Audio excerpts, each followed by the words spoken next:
Hi friends, எப்படி இருக்கீங்க? எல்லாம் நல்லா இருக்கீங்களா? எனக்கு 3 டேஸாகவே ஒரே இருமல். என்னன்னு தெரியல, திடீர்னு இருமல் வந்துருச்சு. தொண்டை த்ரோத் இன்ஃபெக்ஷன் ஆகிடுச்சு. எனக்கு அடிக்கடி த்ரோத் இன்ஃபெக்ஷன் ஆகிட்டே இருக்கும். ஓகே ஃப்ரெண்ட்ஸ், உங்களுக்கு வந்து ஒரு டிப்ஸு சொல்ல போகிறேன். என்ன டிப்ஸுனால், என்ன அம்மு பியூட்டி ஹெல்த் டிப்ஸ் எல்லாருமே வந்து நீங்கள் சப்ஸ்கிரைப் பண்ணுங்கள், ஷேர் பண்ணுங்கள், லைக் பண்ணுங்கள். என்னோடய டிப்ஸெல்லாம் வந்து மறக்காமல் பாருங்கள்.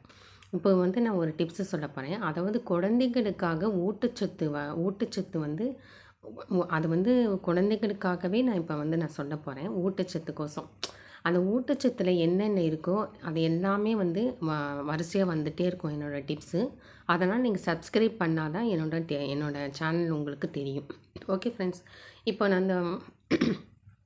இப்போ வந்து நான் டிப்ஸு சொல்ல ஆரம்பிக்கிறேன். என்னென்னா, சர்க்கரை வள்ளிக்கிழங்கு வந்து நல்லா வாங்கிக்கோங்க. வாங்கி உப்பு போட்டு நல்லா வந்து அதை வேக வைங்க. நல்லா வேக வச்சு அதை வந்து எடுத்து வேக வச்சோன்னே அதை வெந்தவொடனே அதை என்ன பண்ணுன்னா, தோலை உரிச்சுக்கோங்க. தோலை உரித்து நல்லா பிசைஞ்சுக்கோங்க. நல்லா மிக்ஸ் பண்ணிக்கோங்க. நல்லா பிசைஞ்சு அதில் வந்து 1 ஸ்பூன் சர்க்கரை போட்டுக்கோங்க. சர்க்கரை வள்ளிக்கிழங்கே வந்து ஒரு இனிப்பான ஒரு இது தான். இருந்தாலும் நீங்கள் ஒரு ஸ்பூன் சர்க்கரை போட்டுக்கோங்க. குழந்தைக்கு தானே, 1 ஸ்பூன் சர்க்கரை போட்டுக்கோங்க. ஏலக்காய் பொடி 1 ஸ்பூன் போட்டுக்கோங்க. அப்புறம் வந்து 2 போட்டுக்கிட்டிங்கன்னா ஏலக்காய் பொடி, சர்க்கரை போட்டுக்கோங்க.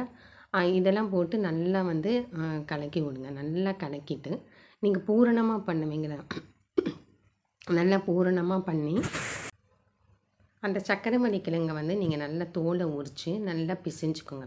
பிசைஞ்சு என்ன பண்ணுறீங்கன்னா, 1 ஸ்பூன் சர்க்கரை போட்டுக்கோங்க. 2வது வந்து ஏலக்காய் பொடி 1 ஸ்பூன் போட்டுக்கோங்க. தேங்காய் வந்து துருவலாக தான் போடணும், பொடியாக தான் போடணும். அப்படியே கட் பண்ணி போடக்கூடாது. தேங்காய் துருவலை வந்து நல்லா பொடி பண்ணி அதுக்குள்ளே வந்து மிக்ஸ் பண்ணிக்கோங்க. சர்க்கரை வள்ளிக்கிழங்கு, ஏலக்காய் பொடி, தேங்காய் துருவல், சர்க்கரை, இது வந்து 4மே போட்டுக்கோங்க. சர்க்கரை வள்ளிக்கிழங்கும் மிக்ஸ் பண்ணியிருக்கீங்களா, அதில் வந்து ஏலக்காய் பொடி ஒரு ஸ்பூன், சர்க்கரை 1 ஸ்பூன், தேங்காய் துருவல் 2 ஸ்பூன் போட்டுக்கோங்க. இது எல்லாம் போட்டு நல்லா வந்து மிக்ஸ் பண்ணிக்கோங்க. நல்லா மிக்ஸ் பண்ணிங்கன்னா உங்களுக்கு ஒரு பூரணமாக வரும். இப்போ ஸ்வீட் போலிலாம் பண்ணுவாங்க. ஸ்வீட் போலி வந்து ரொம்ப பேர் வந்து நான் வந்து ரொம்ப குக்கிங் வீடியோஸ் தான் பார்க்குறேன். அது என்னென்னா, ஸ்வீட் போலி பண்ணுறவங்களுக்கு தான் அந்த மாதிரி தெரியும். ஸ்வீட் போலி பண்ணுறவங்க வந்து இந்த மாதிரி நீங்கள் உள்ளார வச்சு குழந்தைங்களுக்கு நீங்கள் வந்து ஸ்நாக்ஸுக்கு ஸ்கூலுக்கு அனுப்பி வைக்கலாம்.